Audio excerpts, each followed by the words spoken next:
Great. I'm going to start because we've got a really tight hour and 15 minutes. So hello, everyone. Welcome to our Fireside chat hosted by the Center for Evidence-Based Healthcare at Stellenbosch University in South Africa. I'll give you a little bit of background on the center as well as what this event is all about.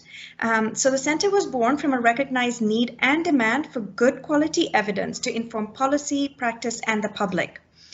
The need for evidence to inform actions continues to grow rapidly, particularly during times of rapidly changing science and actions as we've witnessed during the COVID-19 pandemic. So in recognizing the crucial role that evidence, its communication, and its use plays in how we as the public make decisions, several key organizations around the globe partnered to launch the World Evidence-Based Healthcare Day. This day is held on the 20th of October each year. It is a global initiative that raises awareness of the need to better inform healthcare policy, practice, and decision-making in order to improve health outcomes globally. World Evidence-Based Healthcare Day is an opportunity to participate in debate about global trends and challenges, but also to celebrate the impact of individuals and organizations worldwide, recognizing the work of dedicated researchers, policymakers, and health professionals in improving health outcomes. The campaign for the 2021 World Evidence-Based Healthcare Day explores the role of evidence in an infodemic, in particular promoting access to trustworthy evidence-informed health information. In order to understand the role of the infodemic in understanding the pandemic, as well as the rollout of vaccines in South Africa, we're joined by key actors in the South African ecosystem who can speak to this. My name is Nasreen Jassani. I should have introduced myself earlier. I'm with the Center for Evidence-Based Healthcare Day, and I'd like to take this opportunity to introduce our moderator for today, Zengeziwe Msimang. Zengeziwe is Chief Engagement at Harambee Youth Employment Accelerator. She brings 2 decades of experience working across government, the private sector, and civil society, and she most recently served as Chief Executive Officer of the Oliver and Adelaide Tambo Foundation. She's a graduate of the University of Cape Town, and she's lived across Southern Africa, Canada, Kenya, and Ethiopia. Zeng, the mic is yours. Thank you so much for that lovely introduction, and thank you all for joining us here today. You know, in January this year, I remember reading the paper and getting this absolute sense of hopelessness, desperation. I think my sense as an ordinary citizen was that our vaccine rollout would, quite frankly, be disastrous. Like many South Africans, the news of all the challenges that we'd faced in actually receiving the vaccines had led me to believe that we would not get our vaccines to our shores in time to stem the 3rd or 4th or 5th or 6th wave or however many were to follow. Now, fast forward 10 months, and here we sit with only 10.8 million people fully vaccinated in our country, which is the equivalent about 18.1% of our population. So why is this? Although vaccine hesitancy is high in South Africa, we're also seeing it is a global trend, and we're looking at about 36% of the world currently vaccinated, despite the fact that vaccines have been freely available in many countries.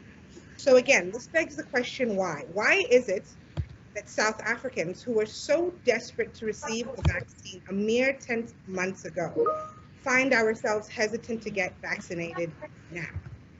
So again, thank you for joining us today as we unpack a critical topic that is having a massive impact on the health and wellness of South Africans, not to mention on our economy, right?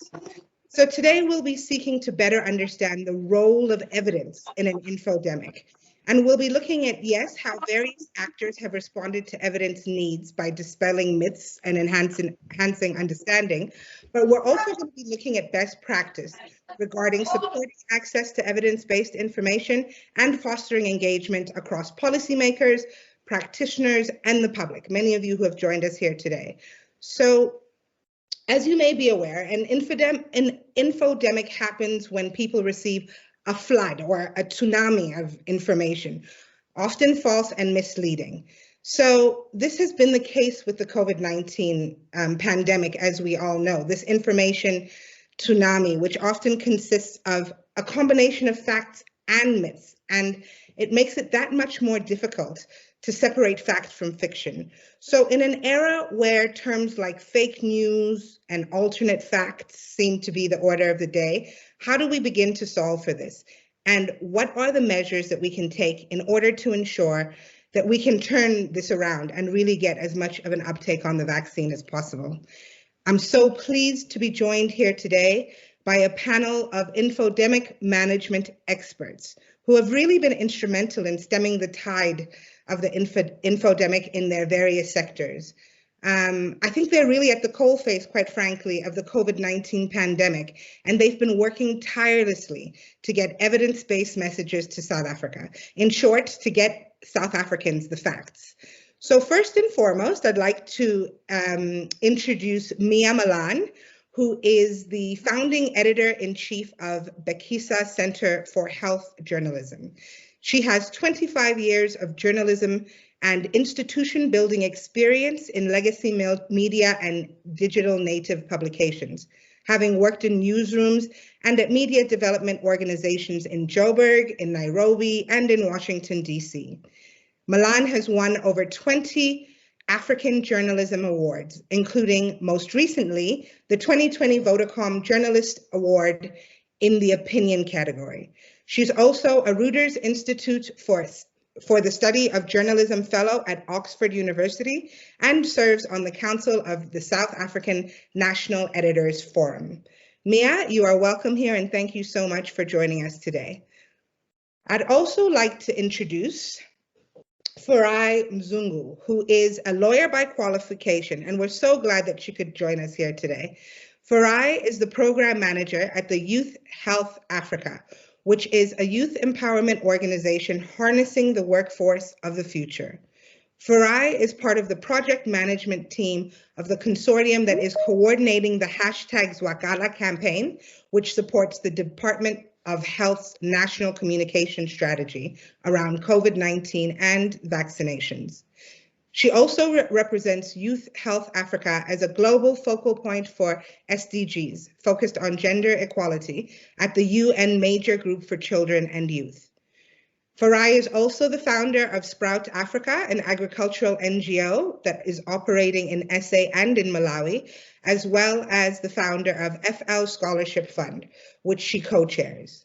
She is also a Leadership for Change alumnus at New York University. Welcome, Farai. We are so glad that you could join us here today.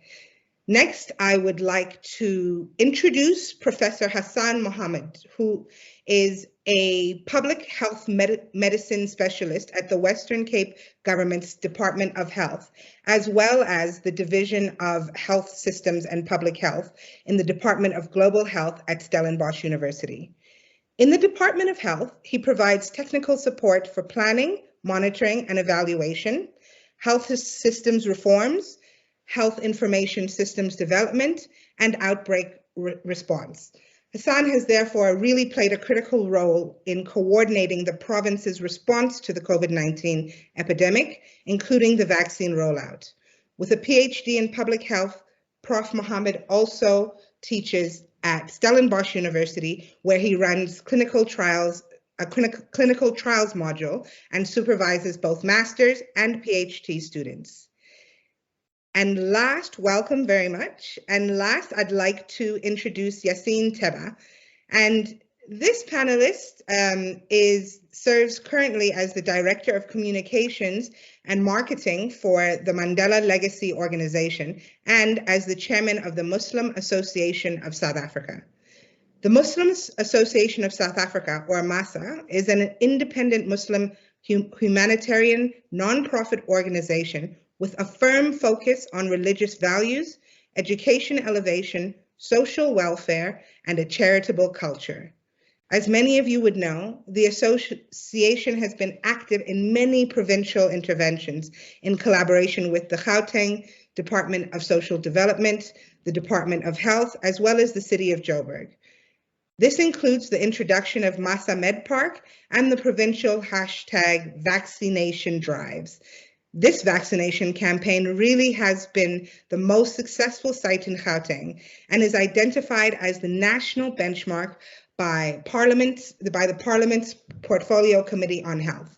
We're so privileged that you could all join us here today. And I think we really do have issues of time, so it would be great if we can just hop right in and kick off the discussion. So first things up. As a country, we went from vaccine desperation to really witnessing vaccine hesitancy, apathy, and even resistance.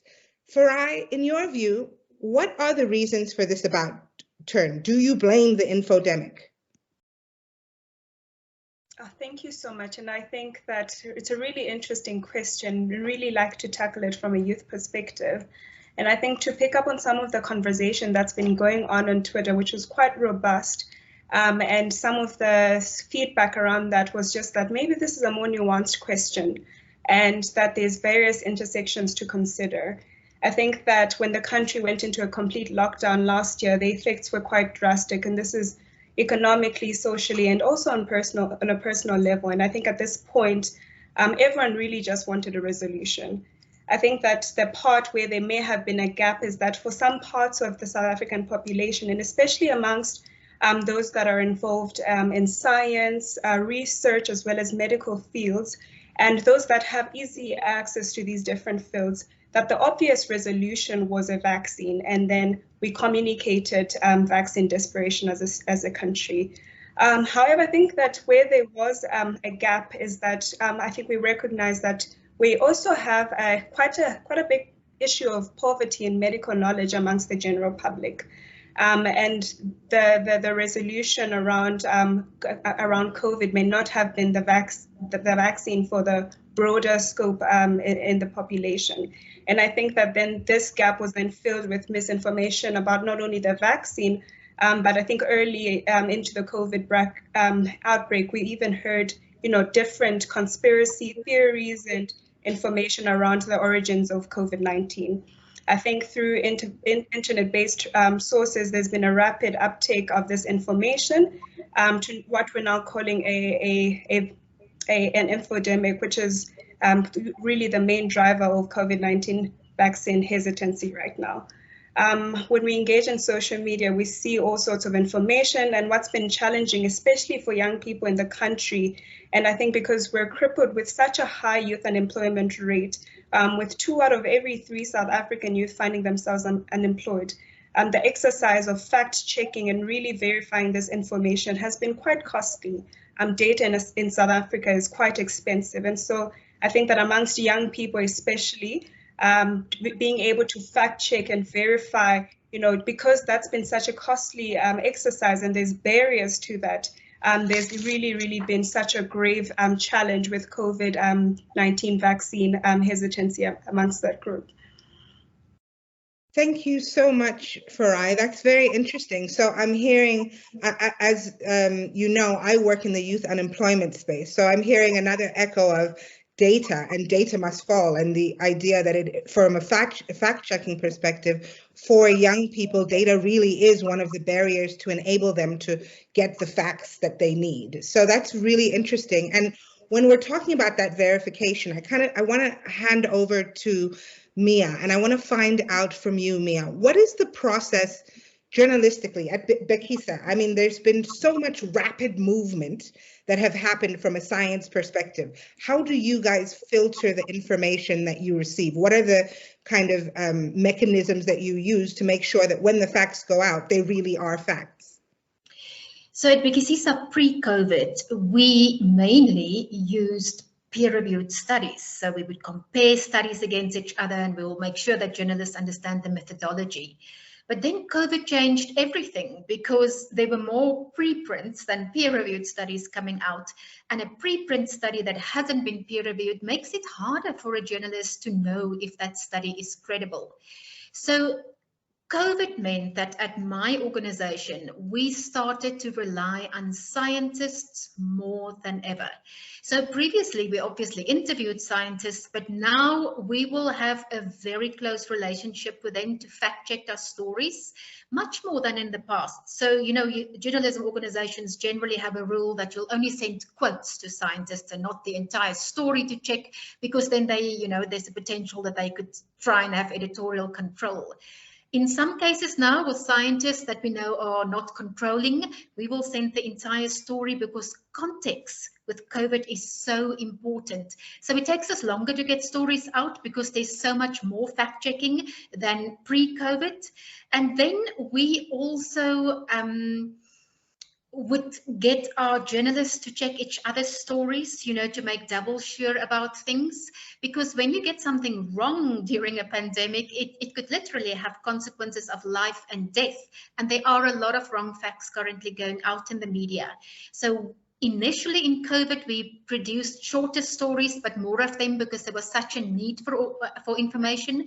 Now we actually produce fewer stories because it takes a longer time to fact check them, but we make more sure than previously that the facts are correct. And in that process, we rely very, very heavily on scientists to help us. It's sometimes hard to use scientists because a pandemic is full of politics. So you often see scientists playing out their politics in the media, you know, with op-eds. This one says this one says that, this one says, let's start vaccinating teens, this one says, don't do it. So it's sort of a nuanced environment where you have to find scientists who are objective and who don't try to push their own agenda. There are many scientists who do that. That's how, you know, the world works. So we have tried to find a few scientists that we feel we can trust. But of course, when you do a story, even in the field of COVID, not all COVID scientists know everything. So you can't get a person who specializes in COVID testing to check facts on a COVID vaccine story. So it's that whole game of figuring out who can do what and who are the correct people to interview for stories. We haven't perfected it, but I think our ability to judge, you know, what scientists are good to use, which ones, you know, are good for other sort of situations, that has definitely developed as a result of COVID, and it's helped us to fact check things. Mia, I just want to highlight something that you said, or ask you to dive a little bit deeper on something that you said. And you spoke about how the different scientists may have different perspective and be pushing different agendas. I know that at the beginning of this year, end of last year, we saw this very public spat that happened between MAC and government. And so how much of an impact do you think that had in terms of the vaccine? Because this was at the same time that we were waiting for the vaccines to arrive.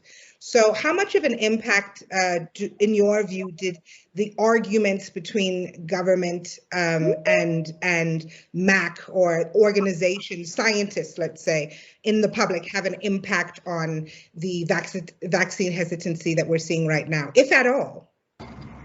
I think it's had an impact on the level of trust that people have in government to procure vaccines, to basically design policies and implement them to the best of their ability for the nation. But as you may recall, the height of that debate happened about a year ago, a little bit more than a year ago, actually. And it had a lot to do at the time, initially, with lockdown policies. Should we have lockdown? Shouldn't we? And there was a lot of politics around that. And you know, some scientists spoke out to the media about their views and felt that they weren't heard properly. And that often, at many media organizations, it led to skewed coverage. Because in my opinion, we should cover, it's very healthy to talk about the different ways to interpret science. But when the focus of the science instead becomes the personalities of, in this case, the Ministerial Advisory Committee members, then I think we've missed the point. And when it moved on to the procurement of vaccines, the arguments were about, should government have relied on COVAX only because that was their plan initially, or should they have started earlier to negotiate with companies directly to get vaccines? And the politics that were covered in the media as a result of that was very much direct views, policy views of scientists, or even not scientists, but just like activists or even social scientists in that regard. And that meant that the views that went out about these things, journalists didn't. It's hard to understand COVAX policies, and it's hard to understand if you, a journalist, where are vaccines at with development? And the issue at the time was the government argued that richer countries could invest in vaccines before they knew the results of the vaccine. So they had enough money to lose their deposits of vaccines if those vaccines turned out not to be effective. And they argued that South Africa didn't have that, and that we would rather stand in solidarity with an international mechanism like COVAX. Now, in the media, that was often portrayed as just like government didn't want to buy the vaccines, or they woke up too late, basically, to do that. When the Ministerial Advisory Committee argued that they based their advice on science and on the fact that we're not a wealthy country. I think as things moved on, those policies became better understood, and it became clear that you couldn't just rely on COVAX because wealthier countries broke the rules, right? They didn't wait for COVAX, they started to buy up vaccines, and there was nothing left for COVAX. But I think in the process, and because of that whole, fact that people had different opinions, many people's trust in government was reduced by media reports as well. And government certainly didn't do everything right, but there were some things that they do right. And we know from research that your trust in vaccines heavily depends on the provider of those vaccines, which is in this case government. And if you don't have a lot of trust in the provider, the uptake is reduced. So I think it did have an effect on how many people in the end were willing to take a vaccine and were willing to believe that vaccines were safe and effective and will get to them. Thanks so much, Mia. I think I'm going to ask Hassan to jump in here as a government representative or somebody who's worked with the Western Cape provincial government. Can you please tell me, Hassan, what is fact and what is fiction? What is correct and what is incorrect? I think what I'm trying to understand is, with all of the information that is out there, how do you as government, how have you defined what is correct and what is incorrect, what is evidence-based and what is not evidence-based, particularly given the rapid pace at which medicine and science is moving? Thanks, Singh. I use a very similar approach to the journalists. We look at scientific publications. We give high priority to peer review publications, but as Mia has mentioned, science has evolved rapidly. There are preprints that are not peer reviewed that need to be assessed and checked before being used, but used with more caution. And then speaking to scientists. And a second mechanism or additional mechanism is to go to established, credible organizations. And this is an important part of what we promote. So the World Health Organization provided a lot of information. They, in fact, have scientists who check the scientific literature, process it, and provide advice. So they do the groundwork of checking, and we use that information, and we recommend that people use that information as well. The CDC in the US provides, of course, a lot of information for the US population, but they provide information for the world. They're a credible organization, they're objective. And then, of course, our own NICD, National Institute of Communicable Diseases, who have a group of excellent scientists who also promote information. And they provide guidance, they examine data objectively, and we use that kind of information to assist us in making decisions to the best of our ability. And as the science evolved, as the opinion of scientists changed, we had to keep up with that and make sure that we kept in line with the best evidence available. So using evidence, particularly within my context in the Western Cape government, we certainly relied heavily on evidence to guide our work. We also, there's also evidence around surveys of opinions of people about why they are not taking the vaccines, and that's also evidence. And what has been picked up through national and local surveys is that there's not a lot of trust in government as a source of information. But that needs to be clarified, because many people trust their local doctor, their local nurse, who also work for government. But because it's at the local level, they have more trust there. Their local GPs, but then also community leaders, religious leaders are also trusted. So we use science, if you like, through surveys also to guide how we respond to this issue of vaccine hesitancy. And I just wanted to add or clarify what Farai said, which is it's not just vaccine hesitancy that's an issue with uptake, it's access to vaccine and other barriers like the electronic system needed to register for the vaccine, which had various technical problems. And if people don't have access to technology, it of course makes it a bit difficult. So there are other barriers which we've looked at, which we've tried to address in a way we've responded, to the needs of the vaccine program. But certainly not denying that the infodemic and vaccine hesitancy is definitely a part of why there is a reluctance, or if you like, a slow uptake of vaccine. And I think important to clarify what we found out through these surveys is firstly that the number of people who are completely opposed to vaccination for ideological reasons, I guess, is actually quite small. It's up of the order of maybe 10 to 15%. A large percentage of people are just unsure. They want information. They want information from a trusted source. So there's certainly opportunity there to improve uptake, for us to share information and for the appropriate people to be sharing that information. I think the key issue which Mia referred to was trust. Trust in scientists, trust in government, trust in your local leaders. This is something that needs to be developed further. But as you all know, it takes time to build trust. And this is something that government has been struggling with. It's been found lacking, that, in the sense that hasn't built up enough trust at the local level with communities. And that's something that we are having to work very hard on now to fix. Thanks.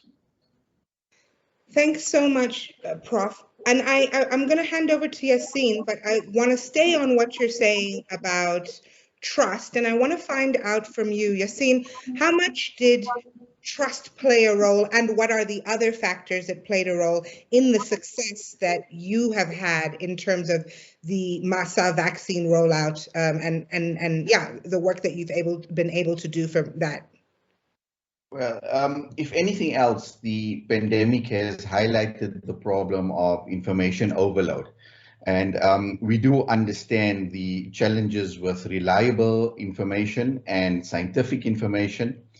What we did find is that pro-vaccination messaging, pro-vaccination research goes out into mainstream media and often is seen to be punting a certain profession or a certain entity or a certain body, or like Mia mentioned, becomes very, very political. And those are some of the challenges that we did face. And we found that the anti-vaccination support in social media, firstly, is just a general disbelief and a general belief in conspiracy theories and emotional behaviors, but has also become very entertaining, whereas the pro-vaccination campaign is a very standard messaging that government normally takes a lead on. I love the fact that both Professor Mia and everyone that has spoken thus far highlighted the topic of trust. And that's what it basically comes down to. The pandemic has made it, again, very, very clear that health is tied up, our health is tied to our neighbors' health and our communities. And our communities, not just us, but our communities at large, both locally and globally. We are all in this together, and leadership has played an important role in responding to the pandemic.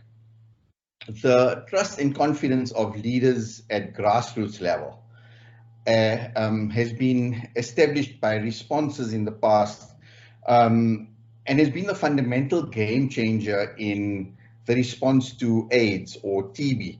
And that trust that has been built up over the years hasn't been tapped into as yet.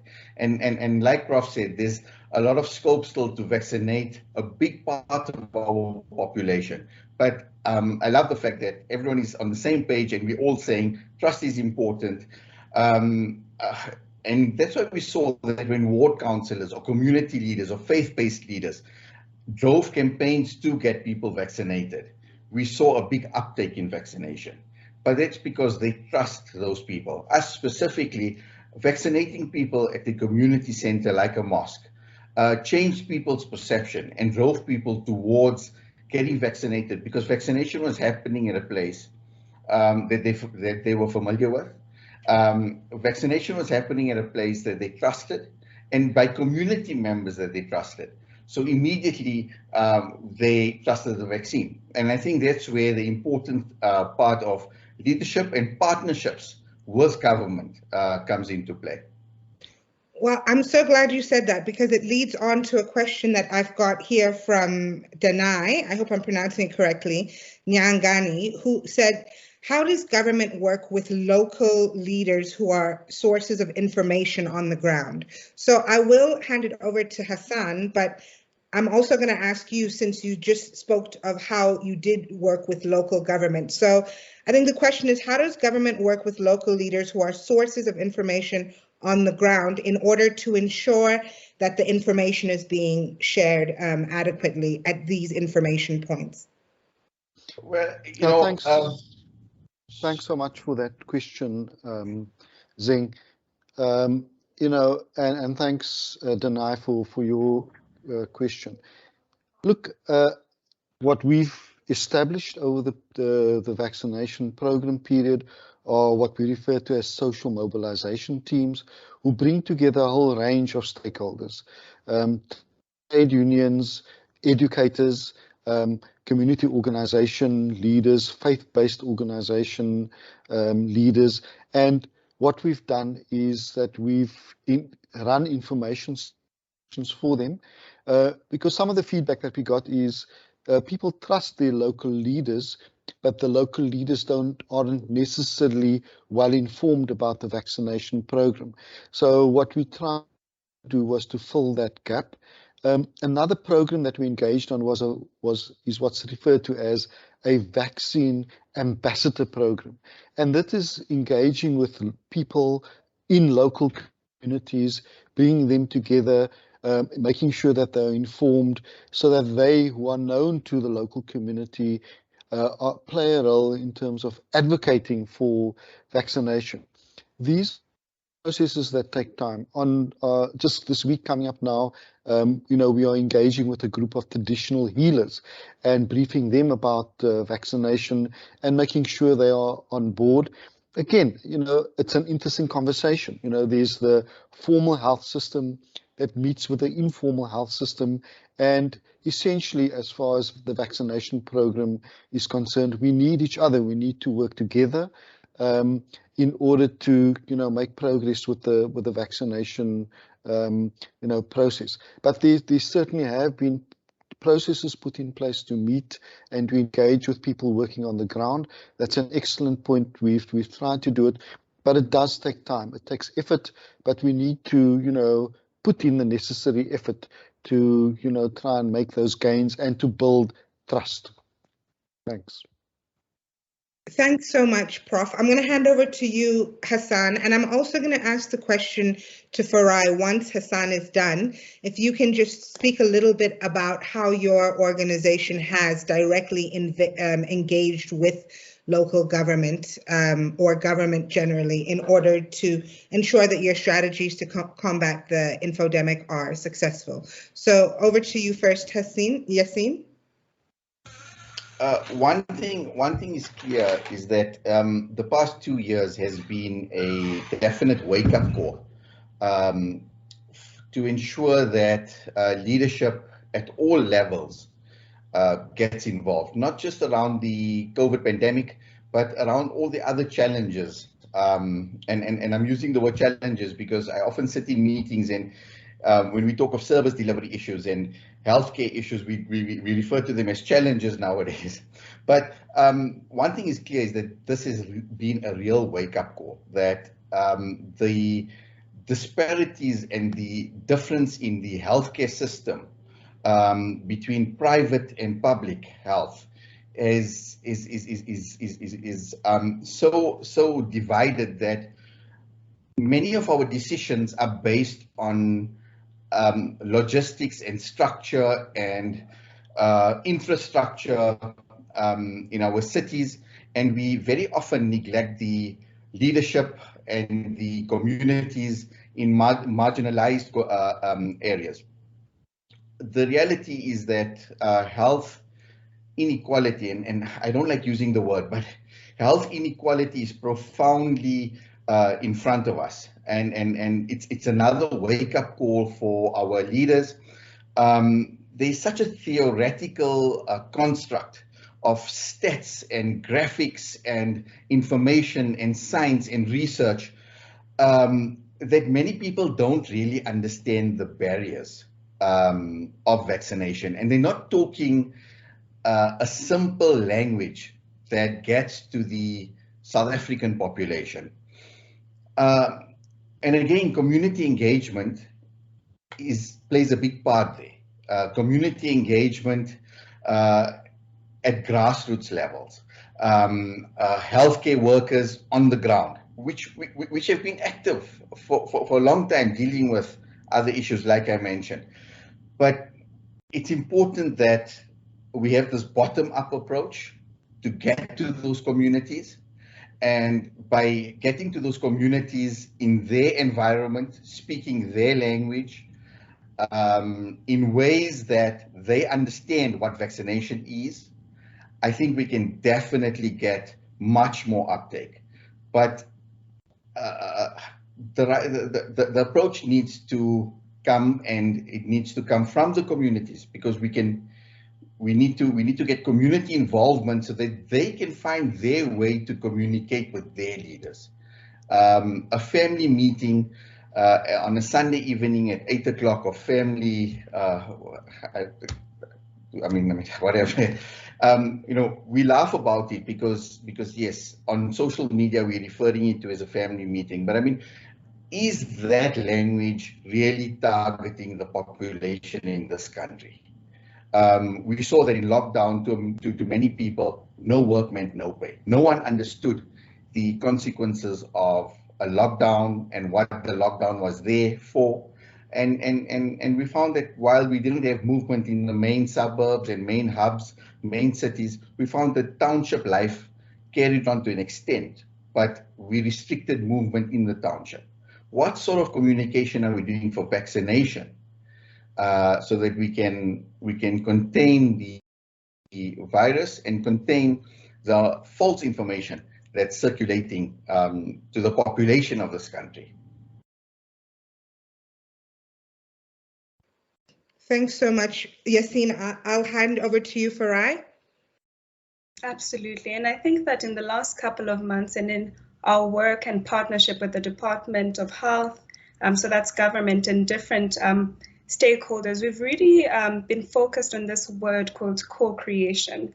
And I think in our strategy to support the national vaccination rollout, and in really directly addressing the infodemic, our strategy has been to empower and equip young people with knowledge and information that they can disseminate to ensure that they themselves, those around them, and the people that they're able to reach have accurate information about vaccines to better inform themselves and the communities around them about vaccines. And this is really to increase the uptake and adherence to vaccines. I think in the work that we've done so far, we've found that there's been a dichotomous impact of the infodemic, particularly on young people, which has resulted in the low uptake so far. And in our experience, and I think some of the work that we're doing is that we're deploying young people into communities. We're giving them an opportunity to be on a 12-month internship where not only do they get training about, how do you communicate to different community members? How do you disseminate correct information? How do you dispel myths? Or how do you channel different community members to resources that are reliable? I think in this work, we've really seen that, there's a general sense and feeling of not knowing amongst the population. And I think this is why we're hearing a lot of remarks around, I don't know what's in the vaccine, I don't know what it will do to me, and I don't want to be the first or the first tranche of people to get it.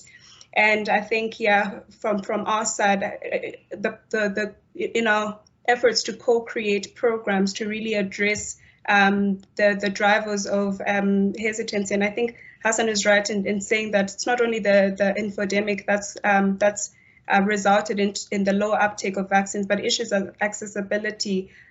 People not knowing, how do I access EVDS to register for the vaccine? How do I get to a vaccine site?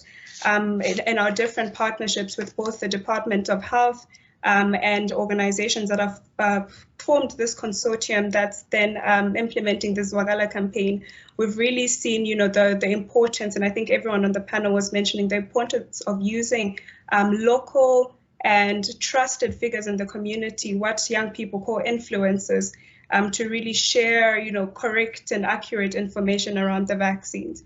So what we've seen is really quite innovative ways that communities themselves are becoming involved in spreading this accurate information.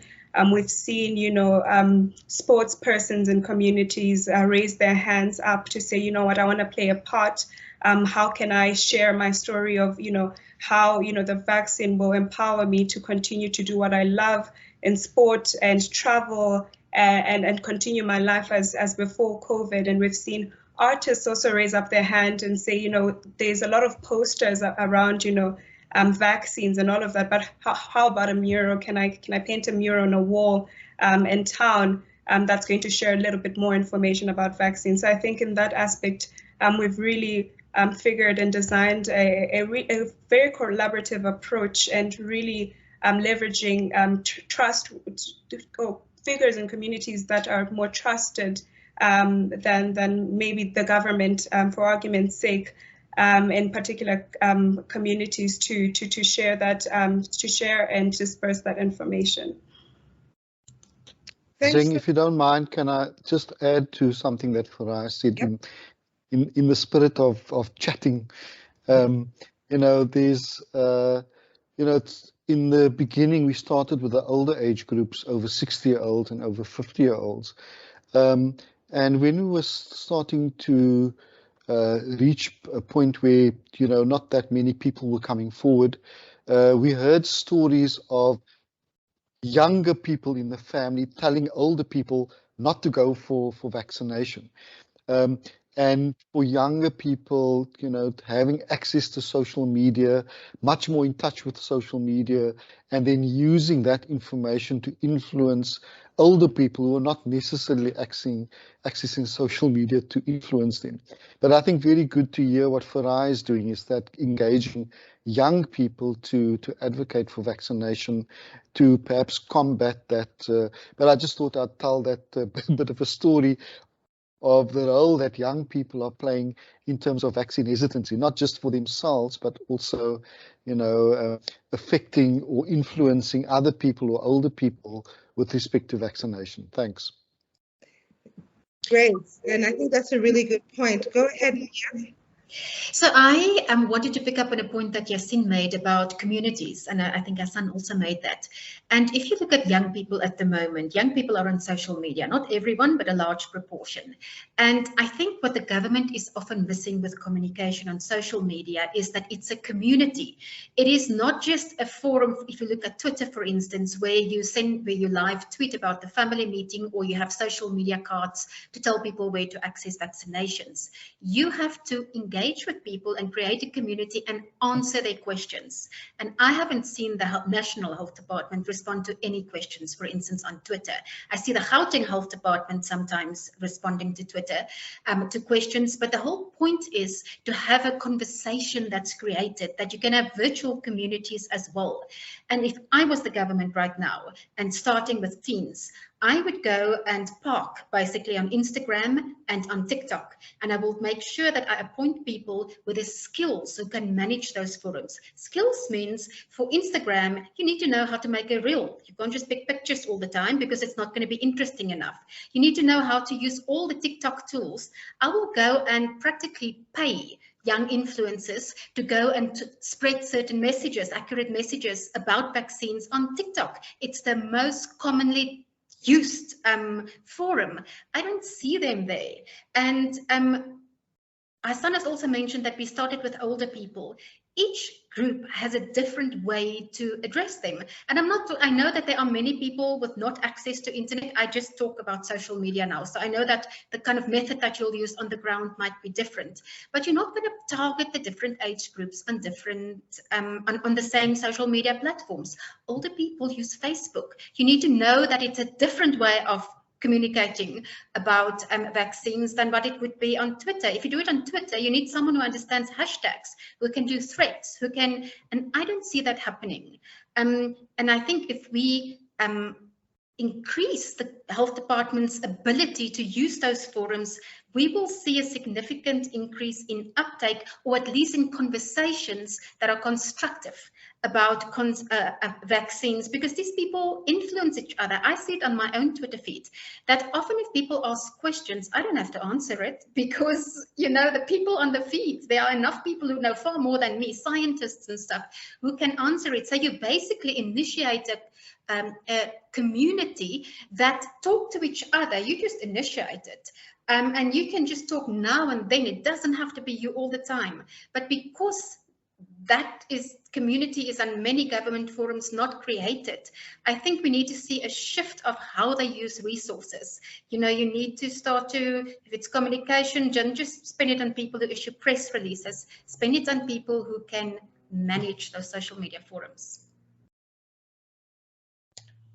I think those are really powerful points, really, really powerful points, Mia. And it reminds me of what we had chatted about before about social media and the different platforms, and some really positives that had come out in how you work and how you engage with not just young people, but people across the board, and how the speed of information, you're able to now match it because of platforms like Twitter. So it's not a thing of the peer review and having to wait, etc., but being able to get stuff live. But I'm also hearing a lot about engagement, community partnerships, working together across the board. And that kind of leads me to try and find out from you, what are we hear infodemic and we think negative, right? What are the positives? I can see that there's almost a social compact that has come about in order to address a lot of these challenges. So what are some of the positives that have come out of this infodemic? And I'm just going to stay with you, Mia, and then maybe we can just go on to Hassan, Yasin, and then Farai. So I think there are certainly positives. And I think as someone in the media, but I don't think it's just something that's used in the media, because we're doing it right now. We're having a webinar. Webinars is an ironic gift of COVID, because we couldn't go to physical events. Right now, we have speakers from different parts of the country. Previously, we would have had to fly them in. It would have been such a huge investment and expensive event that we wouldn't have had nearly as much conversations. So I think webinars and the way that we communicate online is a gain from COVID. Just a personal example, you know, I think it reduced inequity also in many ways if you're a journalist, because if you're in the global south, you could often not access influential speakers in the global north because of distance. Now you can do that. A personal example is I was able to interview Anthony Fauci a while ago. It would never have happened if they weren't Zoom calls. And as a result, we could put it on a television station here in South Africa. That would never have happened if it wasn't for this. But I think another thing that really came for us at Bekisisa from this epidemic is partnerships. Because the need for production of information was so urgent, and there were often limitations in how you could find that information. You could, for instance, not always go out to a place to get it. It forced us to form partnerships at a much quicker speed than we would have done otherwise. Examples are, for instance, we partnered with a community media organization to access, during lockdown, to access information in townships. Our main audience is decision makers. We don't generally target the average person, because we would like to influence or inform policy decisions. That changed with COVID. We wouldn't have normally partnered with a community media organization because we would have argued that's not our target audience. But because we were sort of forced to do that, it opened up our eyes for what they can do to help us with policy stuff. And a beautiful thing that developed from that is that organization, Iwoza, that we partnered with, are now going to come to us in November. Their team, which is basically residents of Kailicha that didn't have media training, to be trained on how to produce videos. That's what they do, so that they can professionalize get a bit of formal training in that. And I think that has been a great thing for us. We also, during the pandemic, learned that data becomes available so quickly, and in order to produce it in a form that people can absorb and understand, it meant that we had to do a lot more data journalism and also produce a lot more infographics. We didn't necessarily have those skills, and the need is so urgent and things move so fast that it doesn't make sense to try and first train people to do it. It makes sense to partner. So we partnered with a media organization, Media Hack, that then helped us to produce those things. And it's still a great partnership because we have access to contacts that they don't necessarily have in the health department or with scientists. They've got access to skills that we don't have. So now we can produce stories much faster in a much more powerful way because of this partnership. And I think that's the thing about pandemics. It speeds up processes because of urgent needs. And one of the ways to get to the results that you want, or to get through a process, is to partner with organizations. And those partnerships are very valuable to us now. They continue throughout, and they're not going to disappear after COVID. And I'm very grateful for that.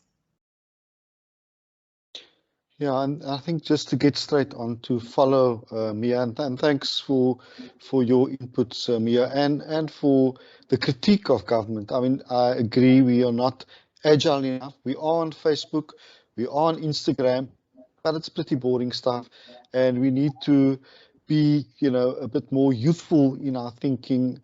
I think in how we use these platforms, we definitely need to improve that. I think the one comment I want to make is there's the formal media who are generally quite good. If you go to the BBC or News 24 or Bekisisa or any other platform, you generally get pretty good, solid journalism, good information. And that's good that the formal media are very much on board, providing solid, positive information about and good information about the vaccination program. I suppose the one issue we should talk a bit more about are the informal communication mechanisms and things like WhatsApp groups. I'm sure over the COVID pandemic, we've all suddenly been part of a flurry of new WhatsApp groups, and it's a good way of communicating, and there's a positive in that. You get information out quickly, But of course, you know, the anti-vax community have also used WhatsApp messages informally to spread information very quickly around the world. It's a click in the US reaches someone in South Africa and it goes viral very quickly. And certainly I've seen many of those misinformed messages being spread around. But I think we on our side can use these messages also to, or these platforms, you know, to spread messages, to use perhaps TikTok, WhatsApp, I think is very popular. And you know, I think the one thing that we did, which was very useful recently, was put together a nice graphic showing the percentage or proportion of people vaccinated in pictures, in sort of using little figures, and then showing in terms of hospitalizations and deaths, what proportion were made up by vaccinated, and showing very clearly that hospitals were filled with many more unvaccinated people, and amongst the deaths, there were many more unvaccinated people than vaccinated people. So it sort of gave the message very clearly about the, you know, the positive aspects of the vaccination program, but in a very understandable picture. And certainly those graphics are being used more commonly now and being spread. I think the one thing I want to touch on, though, is what about those communities that don't have smartphones, that don't, and in our townships, people is high access to phones, but we know that the proportion of access to smartphones is fairly low. So we need to look at other ways. I mean, I think one of the ways that we have been using is just simply what we refer to as boots on the ground. We have community health workers going door to door, literally talking to people one by one and talking about the vaccination program, addressing their fears. It's hard, long slog work, but we mustn't forget that there are those who are not on Twitter, not on Instagram, not on these social media platforms, and who still hunger for information. And we need to think about what are the best mechanisms to reach those groups. Thanks.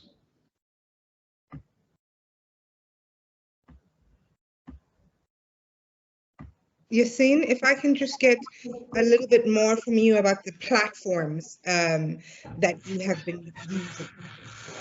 So, I mean, one thing is clear is that a power of social media is very important. And one thing that we did concentrate on is that instead of focusing on stats, so I mean, I'd be missing the opportunity to say that Mia has been absolutely fantastic, to a point where Bekasisa has been quoted to us as government saying this, and we get screenshots of their Twitter feed because stats and information coming out and responses.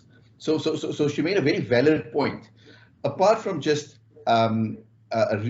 releasing stats or releasing information, responding to people, answering people's questions. And some of those responses came back to us as government said this. And again, I'd say the entire team did a fantastic job in relaying that information and responding, and they've definitely done their part for South Africans, not just from a media perspective, but for doing good for South Africans. But what we did is we relied on platforms like MIA and other government and other structures, news outlets to carry with the stats. We focused on the community stories, the people-centered, emotional stories about vaccination. And I want to give you one example. We had a 90-year-old doctor that retired 10 years ago. And we actually found it fascinating because he would come in, spend 2 hours assisting and helping the vaccinators. And we were so overwhelmed that he would take his time out to come and vaccinate people at the age of 90, that we shared it on social media. What we didn't realize is that people on social media, so the doctor's not on social media. He didn't ask us to put a message out on social media, but we used a platform that people were engaging with the vaccination site. And we use the doctor's story of coming to the site to highlight the importance of vaccination. And we were fortunate enough that the Premier acknowledged the Premier of Gauteng acknowledged the doctor's contribution to the vaccination site as a volunteer. And we got that to be a trending topic. And we ran with that using the doctor's volunteerism on social media to get people to come out and get vaccinated. So indirectly, he highlighted the importance of getting vaccinated.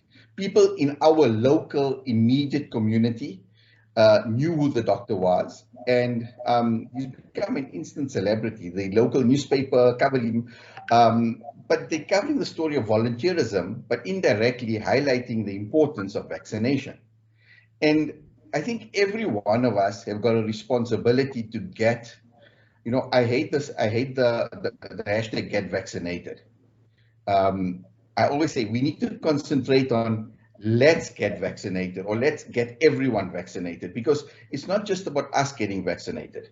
None of us are protected until all of us are protected. And that's where, again, partnerships and collaborations come into play. And with those partnerships and collaborations, I think that's where trust will also come into the equation, and that will ultimately help to get more people vaccinated.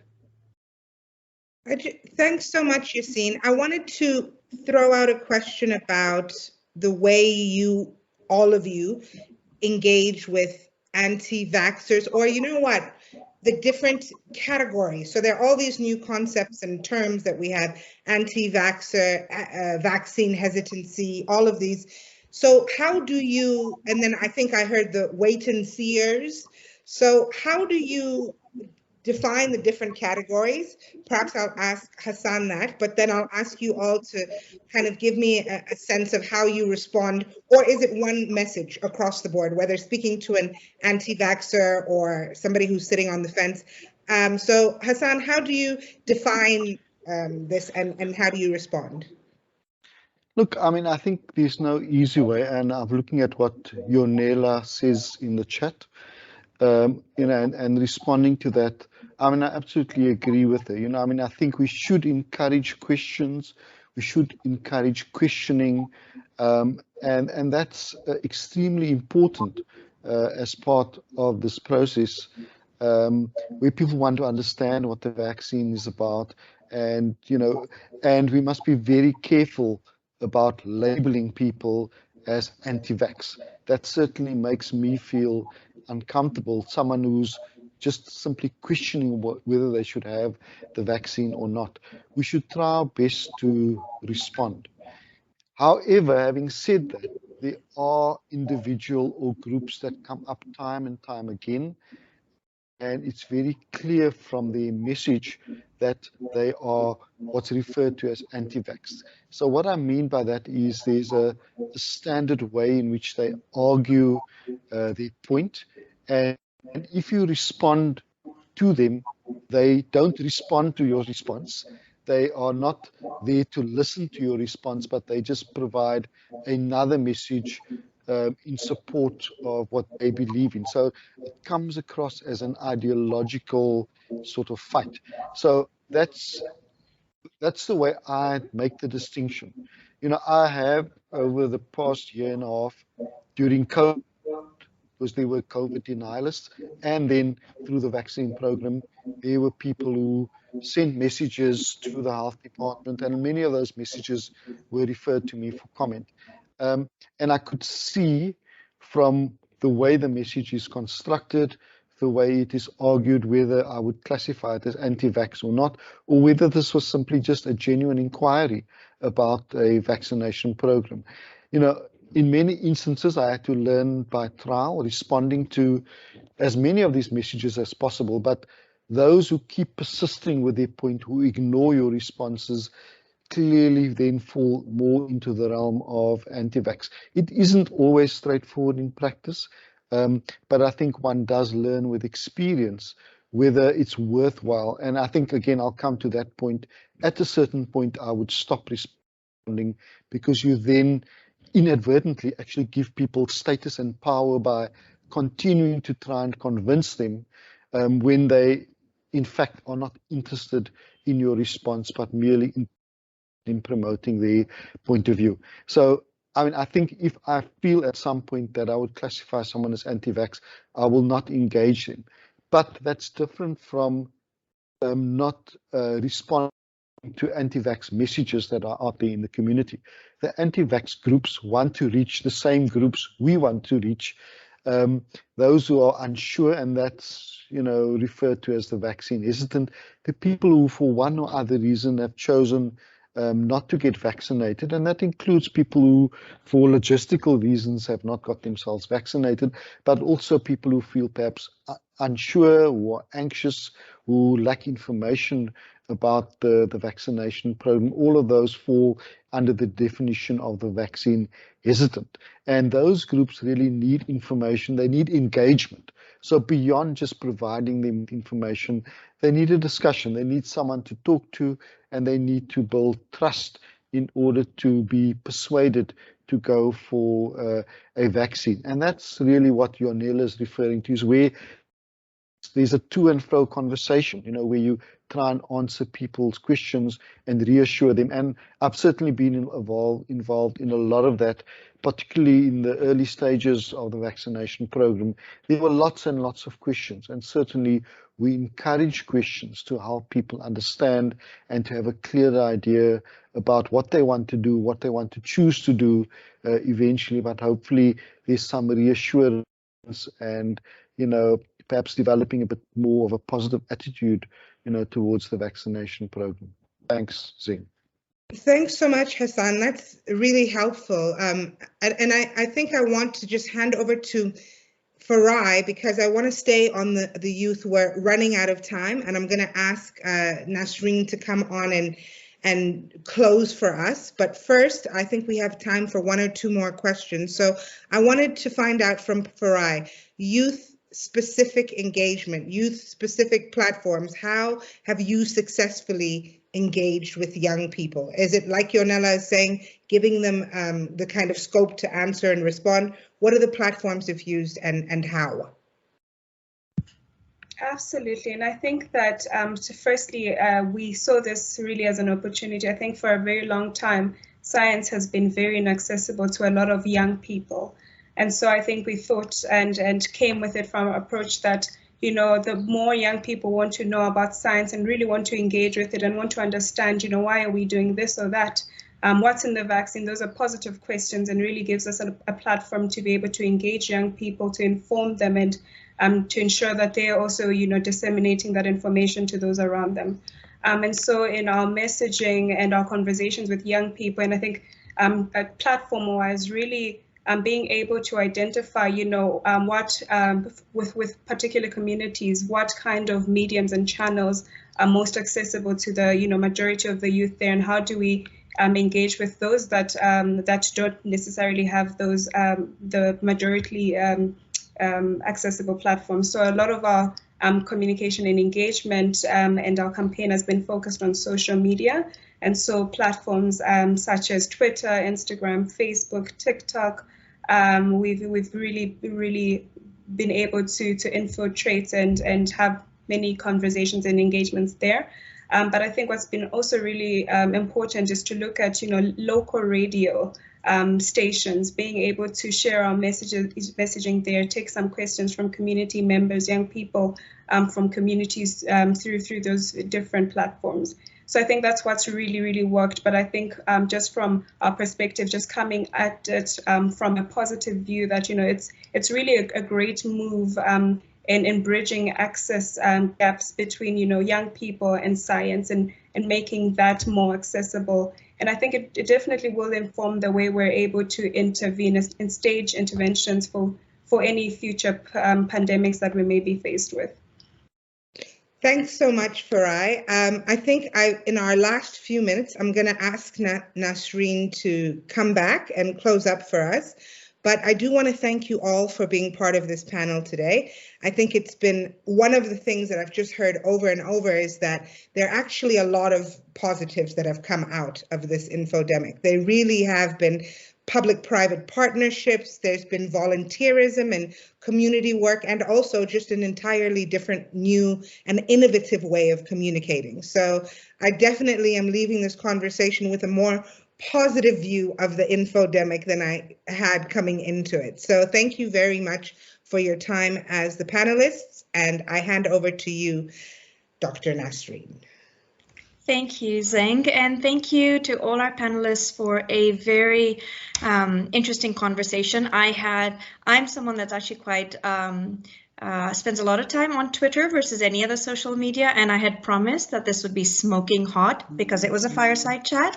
And from the reactions we're getting, the live tweeting that our colleagues are doing, and all of you organizations, it seems like there's been a lot of engagement, including with our colleagues that have joined us live today. So I just want to say thank you again for taking the time out of your busy schedules to have such an important conversation with us, to dispel some of the myths about why we're hovering at 25% and not to be so judgmental about it, because there's a veritable challenge that we're facing, but that everyone is pulling together, as Yassine said, in different kinds of partnerships to advance the movement with great information that's coming from various platforms.